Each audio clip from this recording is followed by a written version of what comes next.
Salam sejahtera dan salam keluarga Malaysia. Saudara-saudari, warga pekerja dan rakyat Malaysia yang saya kasihi sekalian. Terlebih dahulu, saya mengucapkan selamat Hari Pekerja kepada semua warga pekerja di Malaysia. Bagi menghormati kemuliaan bulan Ramadan dan dalam kesibukan, saudara-saudari membuat persiapan menyambut Hari Raya Aidilfitri yang dijangka pada 3 Mei ini, Kementerian memutuskan agar tiada sambutan Hari Pekerja secara besar-besaran seperti lazimnya diadakan pada tahun ini. Namun begitu, ia tidak bermakna kita tidak mengiktiraf setiap sumbangan yang telah diberikan oleh warga pekerja. Saudara-saudari warga pekerja yang saya kasihi sekalian, tahun ini Pekerja Tonggak Keluarga Malaysia dalam Pemulihan Negara telah dipilih sebagai tema sambutan Hari Pekerja 2022. Tema ini selari dengan situasi semasa negara yang kini melalui fasa pemulihan pasca COVID-19 selain beralih ke fasa endemik sejak 1 April 2022. Ia juga mencerminkan betapa pentingnya peranan warga pekerja dalam usaha memulihkan ekonomi negara.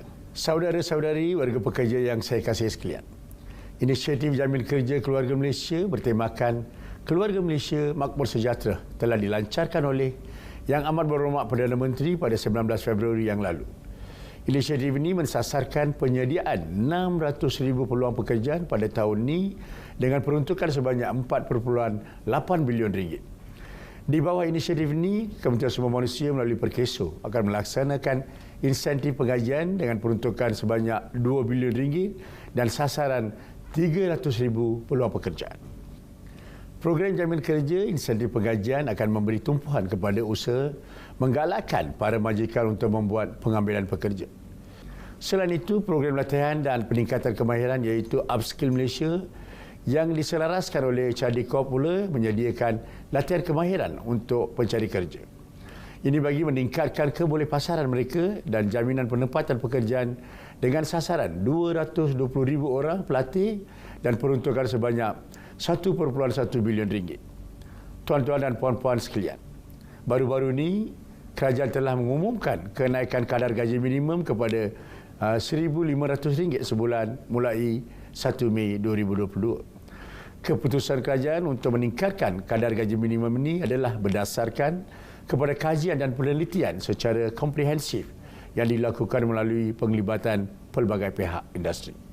Saudara-saudari warga pekerja yang saya kasihi sekalian, pasaran pekerjaan kini lebih berorientasikan pasaran pekerja dan tiada lagi terhad kepada pasaran majikan atau now it is about employees market, not employers market. Justru warga kerja mempunyai pilihan untuk menceburi pelbagai sektor pekerjaan lain seperti ekonomi gig yang dapat menawarkan pendapatan lebih tinggi berdasarkan kemahiran mereka. Kini, kira-kira 4 juta rakyat Malaysia telah menyertai ekonomi gig berbanding hanya 500,000 orang sebelum berlakunya pandemik COVID-19.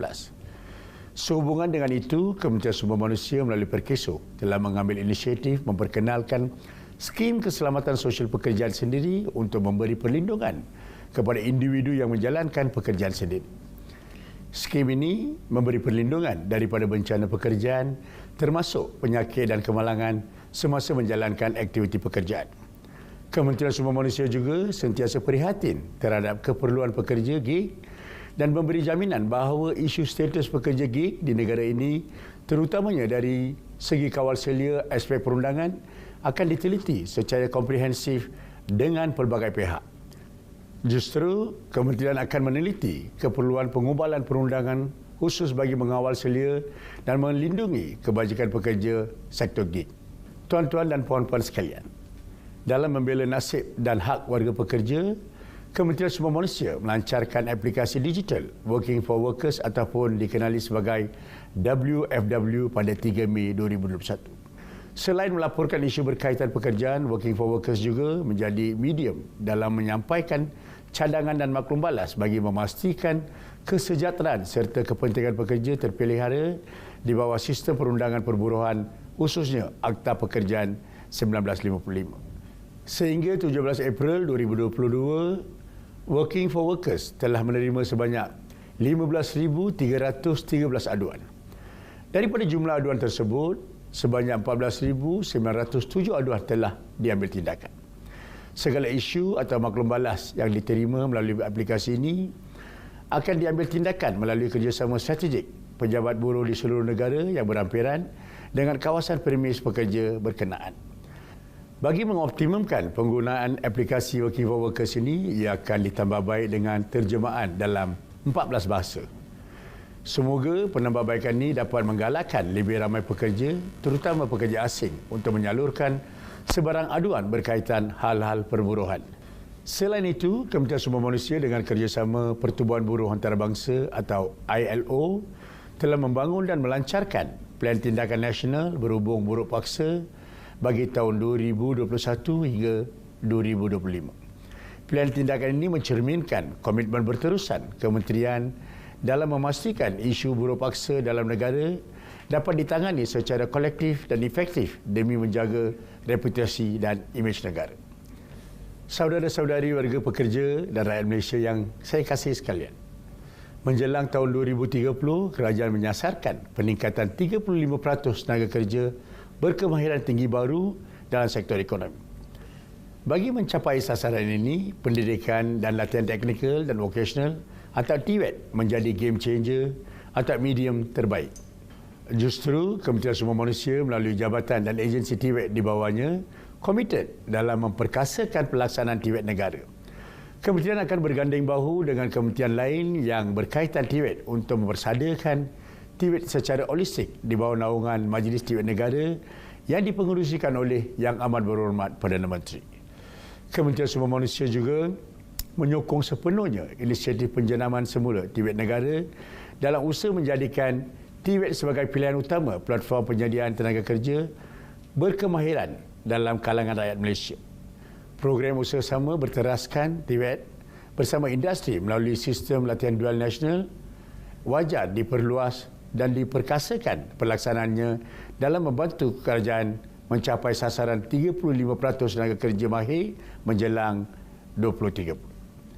Menyedari potensi sistem latihan dual nasional ini, kerajaan bersetuju melaksanakan sistem latihan dual nasional plus bermula pada tahun 2021 melalui peningkatan allowance sebanyak RM1,000 sebulan berbanding RM625 sebelum ini.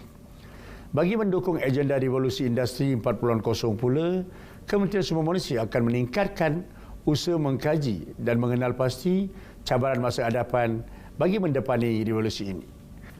Kementerian akan memberi fokus terhadap pembangunan kapasiti tenaga kerja bakat digital seperti yang digariskan dalam rangka tindakan ekonomi digital Malaysia atau MyDigital.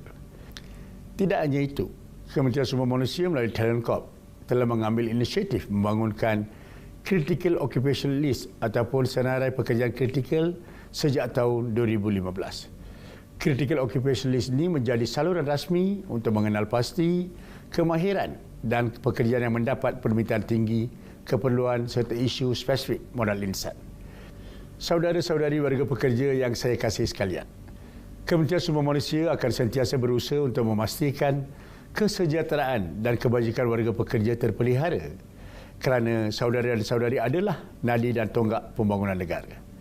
Saya mengucapkan setinggi-tinggi penghargaan dan terima kasih kepada seluruh warga pekerja Malaysia di atas pengorbanan, komitmen serta sumbangan yang dicurahkan bagi bersama-sama membantu kerajaan dalam membangun dan memulihkan ekonomi negara.